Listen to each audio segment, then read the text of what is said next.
Don't. I'm sorry. Annie, introduce yourselves. Well, hang on a second. Well, one second. Okay. Don't record. Can you pause it, please? Yes. Okay. Assalamu alaikum, friends. We're still waiting for James Dorsey from Singapore to join us. He has written an extensive article about Sharia changes, like two important things, apostasy and blasphemy, and stoning women. These they feel are not Islamic, and they're going to make an announcement about getting rid of it from the Sharia, and that is a welcome change. In UAE, they have brought some changes, and I mean it is a radical change where they have announced that a man and woman can live together as friends, and that is a radical change, at least on books. And Saudi Arabia has initiated a lot of good changes, and we got to see how much more it will go, if they will catch up with the human rights, international human rights. I hope they do. And if they do, then comes Malaysia, India, Pakistan, other major countries where Muslims exist. I'm pleased to introduce Ani Zonneveld. Annie, please mention about your organization. I see it on your left. I see it on your right. It's Muslims for Progressive Values. I'm the founder and president, and I'm also the founder of Alliance of Inclusive Muslims. And Indonesia is a country that I've been particularly very interested in because it's a Muslim majority country. And plus I'm originally from Malaysia. So it's a cultural, there's a close language and cultural relationship connection there. When I've spoken to the President Joko's religious advisor some years ago at the United Nations in regards to the foreign extremist influences that has seeped into Indonesia since its democratization, and this notion of, well, we're still learning about democracy and where to draw the line between religious freedom of religion, belief, and human rights, and so on and so forth. So the alternative is for them to push the Nusantara version of Islam, which is traditionally in Malaysia and Indonesia very inclusive in nature.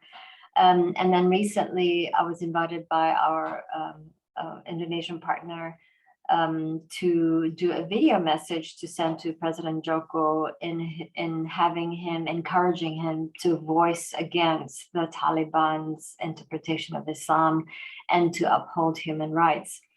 And NU, which is the largest progressive Muslim organization in the world, is in Indonesia. They have had a very. You're talking about Nahdlatul. You're talking about Nahdlatul. Yeah, Nahdlatul Ulama. They've come up with a very revolutionary position on apostasy and blasphemy. So, which is so encouraging. So we have a very good relationship with our partners and also with NU. And how we're hoping that they can really take the lead as a Muslim country in really justifying and rooting these reforms in Islam. Unlike bin Salman of Saudi Arabia, he just gets up one day and he basically says, oh, hijab is not required in Islam. And all in the meantime, they've had decades of this brutal enforcement of the hijab and niqab and what have you. So you can't really flip the switch like that, right? We found out, Annie, in the malls, in the Saudi malls, if the women, even if they had taken face, the mutawa, they call it the police, they go force people to wear that. And it is, so that is, I'm glad you mentioned that. Yeah. So I think, even when we have these reforms that's happening in the Muslim world, I think it's very crucial that it needs to be rooted in the reinterpretation or the challenges rooted in Islam, because otherwise you're going to push the very conservative that has been brainwashed, for forever. They're not going to be switching. And I can speak this from my personal experience from seeing my family that has become so radicalized over the decades. And so for my sister, who was educated in the University of Al-Azhar in Sharia law, she's not going to switch from one day to another just because the Prince of Saudi Arabia says what he says, right?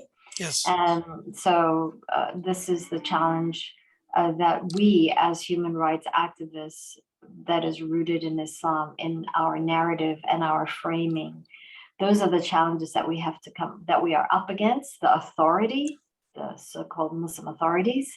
But it is very, I'm feeling very hopeful when organizations like the NU and so many other Muslim organizations in so many countries are finally really mobilizing.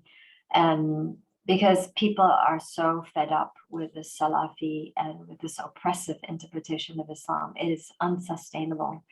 And I'm also happy to announce that on November 17th to the 19th, Alliance of Inclusive Muslims, which is the umbrella organization, the human rights umbrella organization that I founded, we're having our next General Assembly meeting, a conference on FORB and gender in Mombasa in Kenya. So I'd be happy to share that information with your audience as well, and with you. What is important, what is the key point here is the change. For about 1400 years, no Muslims had the guts to speak out what is wrongly interpreted for so long. And finally, in the last 20 years, several of us are speaking up. You are in the forefront of it, boldly going forward. And these... Mike, I would challenge that a little bit. I would say we have always had progressive Muslims throughout the centuries. But the problem is they've been killed. And the problem is that egalitarian openness interpretation of Islam does not bode well for political Islam. Exactly. Right? Yeah. What I'm saying here is we have been articulating it. You have been articulating. Before that, people were progressive, but there was no one to speak for them. Now you are speaking, and many others, some of us are speaking, and that is a glad change. And it is evolving. More and more people that refuse to say, no, this is it, Islam, but they are thinking now. And one of the other biggest changes, Muslims believed, I think all across the world, that Sharia law that is written out is God's divine law. And finally, they are coming to accept that it is men who created that, assuming that's what God wants. It's man-made, Being men. Yeah, but the thing is, so the notion that the majority of Muslims and throughout the world think that Sharia law is God's law is because our religious leaders have lied to us about it. Exactly. They have intentionally misinformed the general public. And so for us to undo that on a massive scale is very challenging. But we have to keep doing it in the most accessible language, because the religious authorities are not going to do it.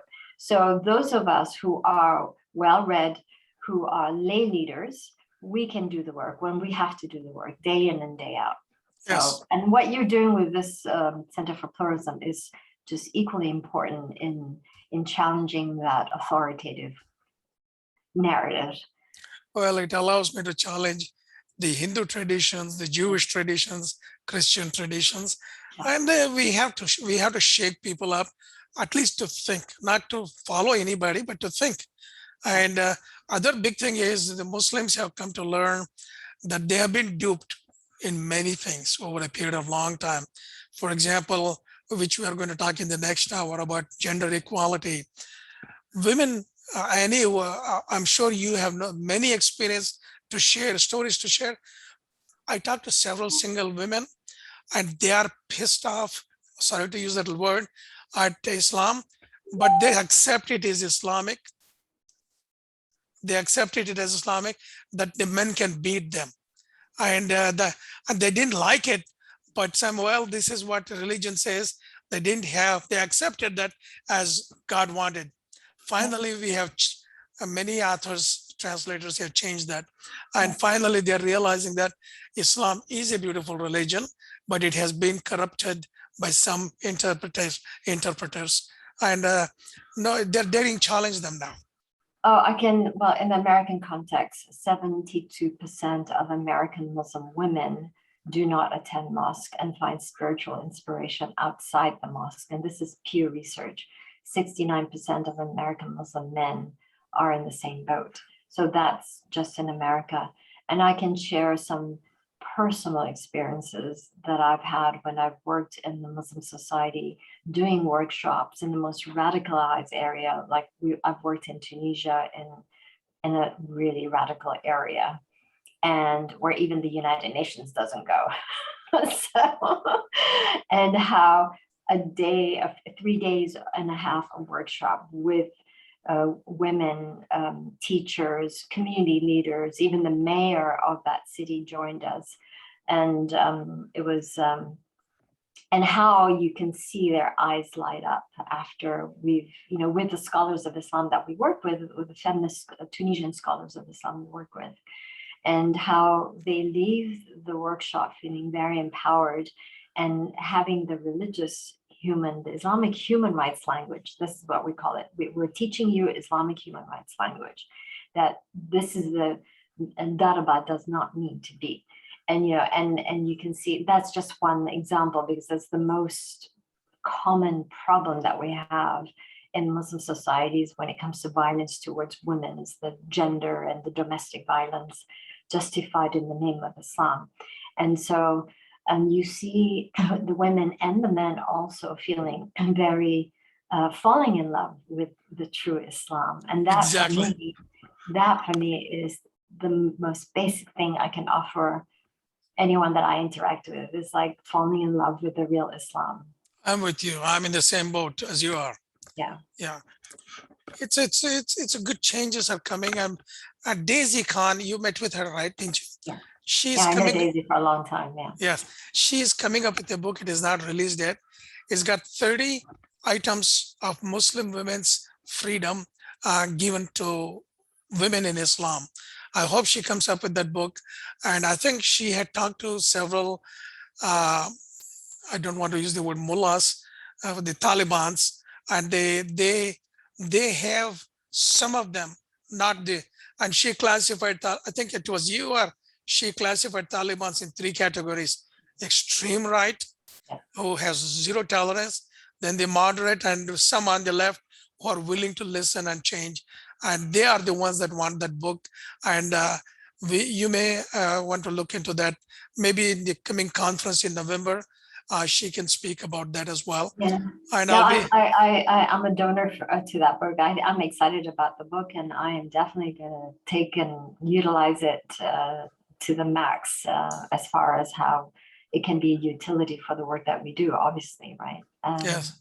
But there's a lot of, when it comes to this kind of utility for the masses, and which is the content she's producing. And this is the sort of, that's the void that is in the Muslim world right now, is content that is egalitarian, that is accessible to the masses.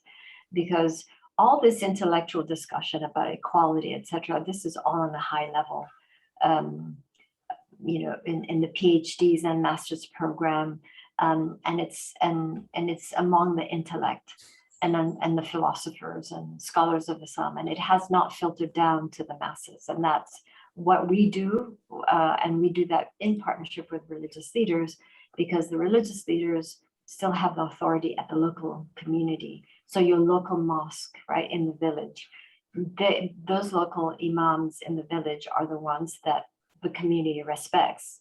And so those are the kind of imams that I work with. I don't work with these high-flying, first-class, high-flying imams. Yeah, they are out of touch with reality. Actually, you're doing the right thing, reaching out to imams.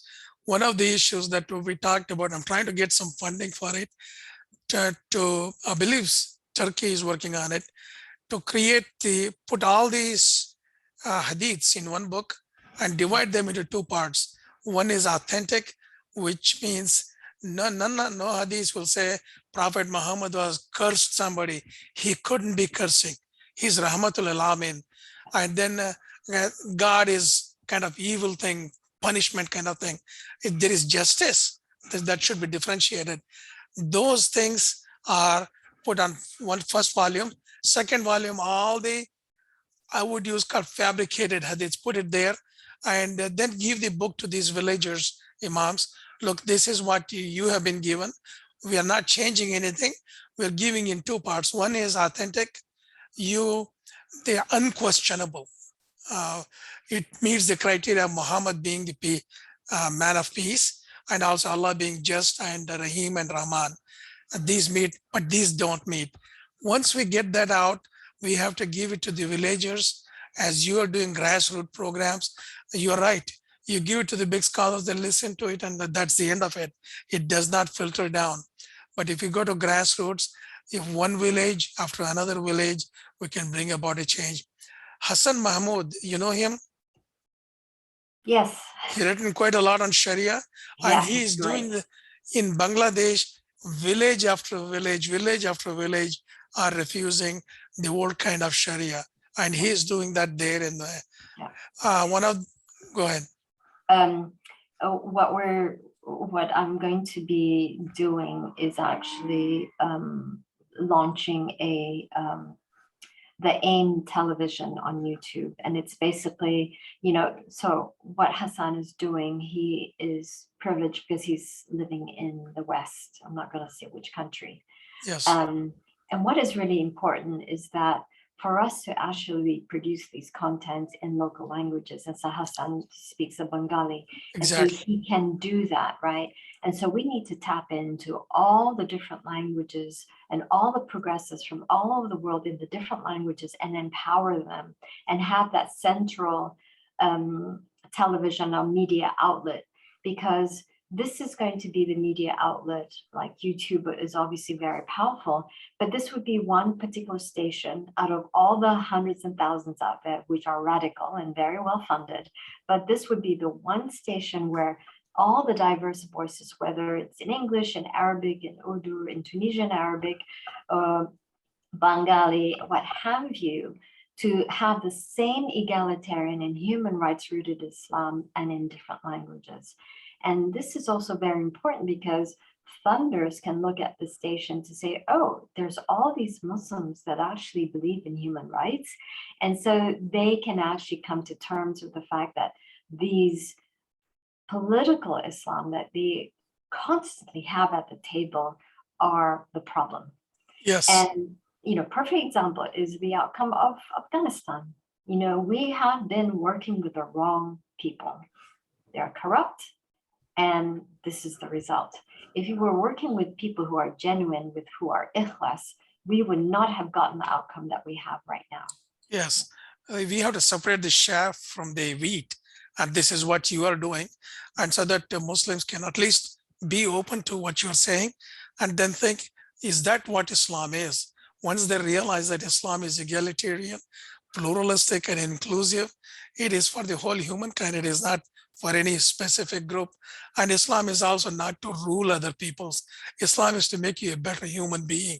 Right. So you have a choice. You want an Islam that is rooted in hate, or you want an Islam that is rooted in love and empowerment and that is uplifting. I mean, it's a very clear choice, but people need to be presented with those choices in their own language, in their own dialect, in their own context for them to actually understand the message of Islam. Indeed. The universality of the message of Islam. Yes. Well, James didn't join us, so we can conclude.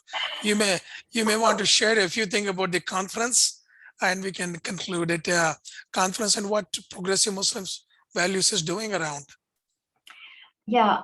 So 4 years ago, almost to the day, I founded the Alliance of Inclusive Muslims, and in Tunisia. And what was really important is to bring together like-minded Muslims to one particular location and to create this new organization as an umbrella organization, a human rights umbrella organization. And the reason that I came to this conclusion is because since working, leading Muslims for Progressive Values throughout the years, so many organizations have been emailing me from all over the world, particularly from Africa, that really want a human rights rooted Islam. And because MPV does LGBT rights in the context of America, it is not safe to use the MPV brand for that matter. It's not safe for them, not for me, for them. Yes. So we created Alliance of Inclusive Muslims, and it's based on 3 principles: human rights for all, freedom of expression, and freedom of religion and belief. And what that is rooted in the Quran, Surah, chapter 2, verse 256. Yes. So we've been, so these are the 3 principles. So we had member organizations from Malaysia, from India, from Latin America, from Brazil, from Burundi, DRC, Tunisia, and from Europe, several organizations from Europe, and also from Canada. So we formed this, and in the meantime, so many more organizations have joined us from Uganda, from Tanzania, from Mali. Now there's one from northern Nigeria even that wants to join us, and Aman, which is a huge NU rooted feminist organization, has also joined us. Australia, Scholars of Islam, so it's very broad Muslim culture, Muslim faith organizations, and all with the focus on these 3 principles, basically. So we are convening because this next phase of the organization is how do we bring our respective influencers, our years of experiences, and how do we share our experiences and our successes, and how and it's a strategy session basically on how to use these successes to apply in our respective contexts, because as progressive organizations we're quite poorly funded, very poorly funded. Agree with that. And so for us to, it's pointless to be reduplicating our efforts. And so this is a way for us to convene and to share our expertise and to actually have a strategy on what are we going to be doing for the next 2-3 years, and how to affect that change at the grassroots. So one of the strategies that we have, for example, is our inclusive Islam curriculum. So we have our Western version, which is very, very, very to the left and probably not quite acceptable in very conservative societies. Yes. But I've also co-authored with our Burundi partner an inclusive Islam curriculum that is really rooted more in the African context. And so I don't want to get deep into the weeds here, but what we've developed in Burundi, for example, can be adapted in Kenya, in all the other nations. Yeah. Right. I agree. There are 2. What we do in the US is not fully acceptable there. Exactly, or in Germany, or in the Netherlands and France, etc. Yeah. So you have the Western context, and you have the global South context. And so the Quran is the Quran, yes. Right? So how do you take the story that we have developed for Burundi? How can we redevelop that and adapt that to, say, Mali? Because Mali has a slightly different context, or to Tunisia, etc. So that's the strategy that's just one example of how we're looking at implementing and strategizing and sharing our resources, our successful resources. Because at the end of it all, nothing is going to change in the Muslim world until the next generation of Muslims really understand what the real Islam is about. Precisely. To add to your curriculum, is it available online? The American one will be launching. We are launching it November 1st. So okay. I'll be happy to talk about it later at that time. But sure. Yeah. We are looking, I wrote in the book, American Muslim Agenda, instead of talking about 5 pillars, we're talking about values that contribute for the general good of societies. Yeah. I did it 12. Then when they started the program every week, we went to 17. Now I have put it 20 values. So I am hoping it will be presented in the format of curriculum to teach Islamic values. Hope some imams will start teaching in their masjids. It is nothing divergent from Islam, but pulling all the resources from the Quran. Each value that we are talking about is backed up by at least 10 Islam Quranic verses and maybe one or two hadiths. And so they should have zero objection to it because it is coming from Quran. And we have taken the same approach that you have taken. Yeah. So what we've done is for the American curriculum, so I co-author that. It's called the Inclusive Islam Curriculum Rooted in Human Rights for Children. And so these are just, huge philosophical questions rooted in Islam that's really made it accessible to children. But what's really important is that how does that apply to childhood development? It is very critical. This is the point, which is most crucial, is that, okay, so Islam is supposed to be a guide for humanity. Well, how does that humanity apply to children? Because this is where it starts. And so when we say Islam is a religion of peace, well, what does that mean? Do we have peace in the Muslim world? No, we don't. And so why is that, right? So let's get to the heart of it. And that is really the heart of it.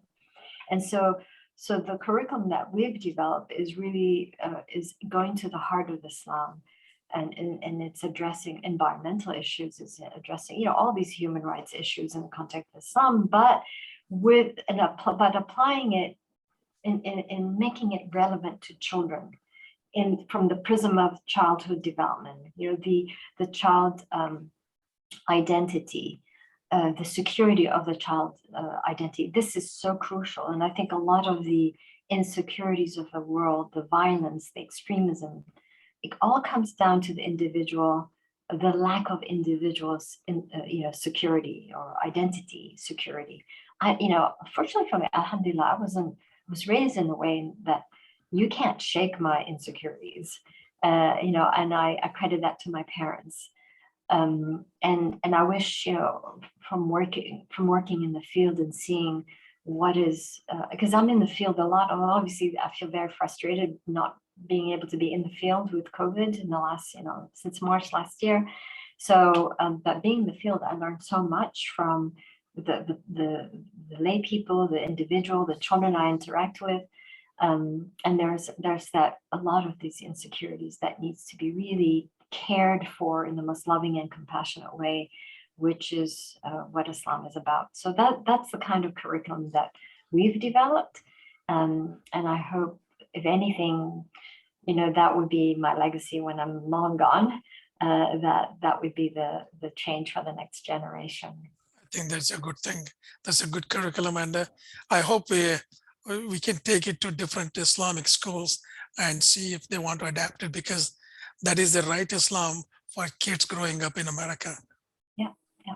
They need to connect with fellow human beings as humans. Yeah. And also, if they run for a public office, any one of them, they should not have that bias towards LGBT or people of other faith. They shouldn't have that any bias. And that's what we need to work on. Yeah, and the curriculum is also interfaith in its content too, because when we talk about God, for example, we also say, well, all these other religions also believe in the same God, right? Yes. And so it's not an exclusive Islam thing. Yes. It is really also universal. And this is also equally important because a lot of American Muslims and European Muslims are marrying outside the faith. Yes. And so where would they go? Where would they go to teach an inclusive Islam curriculum for their children, right? That doesn't discriminate, that doesn't look down on the non-Muslim partner. It shouldn't. Islam is not about that. Yeah. One of the things that influenced me was in my 6th grade, my social studies book has been a big influence on me. We had 2 pages, front and back, on every faith, particularly Muslim, Baha'i, Buddhist, Hindu, Christian, Jain, and Jewish. We had 2 pages on each, and also there was a page about each of the leaders, like Gandhi, Moses, Jesus, and we grew up as them as leaders. Not here, we didn't look to them as Jewish. We didn't look down upon Jewish faith. We learned it as in the school books. We learned it. I wish Back what's in Bangalore, oh, Bangalore. I went to a Urdu school. Urdu is my mother tongue. Yeah. And we went to that school, and up to 7th grade, I was read it everything in Urdu. We had one English subject. Then from high school, we learned everything was in English. So that's where we learned. And I'm trying to get a copy of that book to include curriculum. And every Muslim should learn about other faiths, at least just general, have a gist of what the other faiths are about. Yeah, yeah, yeah. Yeah, no, I think that there's a great demand for what we are offering. I mean, I get this in emails, every day from people who are interested in Islam, LGBT people who want to convert to Islam because of NPV, which is not what we're trying to do. We're just trying, humanize Islam. It's just, that's not what we're doing. And Muslims who have been grown up in very traditional Islam environment, and I hate to even call it traditional because it's not traditional. Agree with that. and are really yearning to relearn an Islam that reflects their values, the egalitarian and human rights values. So we are developing a curriculum, an adult curriculum for that as well. So there's a lot to be done. One important thing I think that we don't talk enough about, Mike, is culture, and especially us here in the West. And I'm a songwriter producer. As you know, in my other life, I was a songwriter producer, and I sing, and I feel that the arts has always been a very powerful influence, and we don't use that, and we haven't utilized that as a tool enough. And so even with the imams that I work, I always say, look, you may have a 3-day conference on egalitarian human rights Islam, but they're not going to remember it a year or 2 years from now. You have to develop some sort of a theater or a skit that summarizes the values that you're promoting. And in the beginning, they were very resistant to that, but I said I had to blackmail him. I said, this is when we first started the Imams for Shia. I said, look, if you don't do it, I'm not going to help you. I'm not going to fund it. Yeah. And so he said, okay, fine, I'll do it. And then 3 years later, so we've been working for 5 years now, but 3 years after that point, he comes back to me and he says, Ani, I was in Bujumbura, he's in capital of Burundi, and in Burundi, and I was walking down the street, and a young man crosses the street and says, Imam. And he's like, yeah, what's up? And this young man said, I was in your workshop 3 years ago, and it was very interesting, and I learned a lot, but I don't remember anything except for one thing, and that was the skit. And when he told me that story, I smiled because I'm like, I told you so. So, well, so now all our programs include skits, and we actually make the students create the skits out of what they learned. So then it's even more internalized, right? That's what we're doing in the program the next hour. I'm always telling a short 1 or 2 stories. People remember stories. They may not remember what they learned. I'm glad you shared that from Brunei. Yeah. And another good news is Adams Center, one of the biggest mosques in Washington, D.C. They have a full-time, I forgot her lady's name. She and I connect frequently. They have not orchestra. They have a group that sing songs, the Lord's prayers, the Jewish prayers. And when they go to the interfaith, they do a little bit Jewish, little Christian, Muslim. And that was so glad to know. It's like a full trained group singing. Wow. And that's fantastic. I will find Imam Majid, right? Imam Majid, yes. Yeah. I need to reconnect with him because I could give some songs, actually, some Islamic songs for them to learn. But is it children's? Children's, yeah. Okay. Yeah, I figured it would be children. I figured it wouldn't be adult.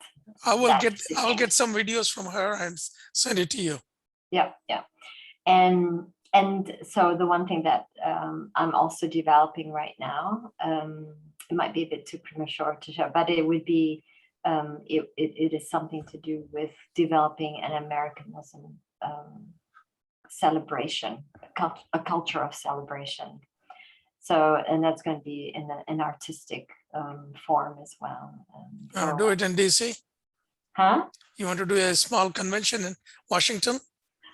Yeah, I would love to. Let's do something. Let's do something. Yeah. And Muslims from across the nation, from different cultures, come and express artistic talents, including singing. Yeah, exactly. But I don't know if they can beat you. No, but see, the thing is, we have such rich cultures from our respective home countries. Yes. We need something that is American. And so that's what I'm working on, is something that encompasses, all the different cultures, but is really still rooted in Islam, but it is still also very American. And also make references to American, like the founding fathers and First Amendment. When you do that, and fellow Americans can accept that. And the children, our children. Yes. We're losing our children to. It will be easy for children. You're right. When we include in our culture all these values. Yeah, exactly. Well, and I'm so glad I'm older than you, a lot older than you. So I can say about that. How old are you? I'm 69. Oh yeah. You're just 10 years older than me. I'll be 59 in 2 weeks. Wow, congratulations. Congratulations. So I can say I'm proud of you because of my age. Thank you. Well, I'm proud of you too. So this is a good change, positive change. And it would be, the curricula would be your good legacy. And inshallah, I'm going to do my part as well. And we need to create this change. I think our kids don't have to live in hesitation, doubts. They need to have the clarity that it is our America, it's our culture. Islam blends with us. They need to be proud to be Muslim, and a lot of our children are not proud. Yes. And that's a huge problem. Yes.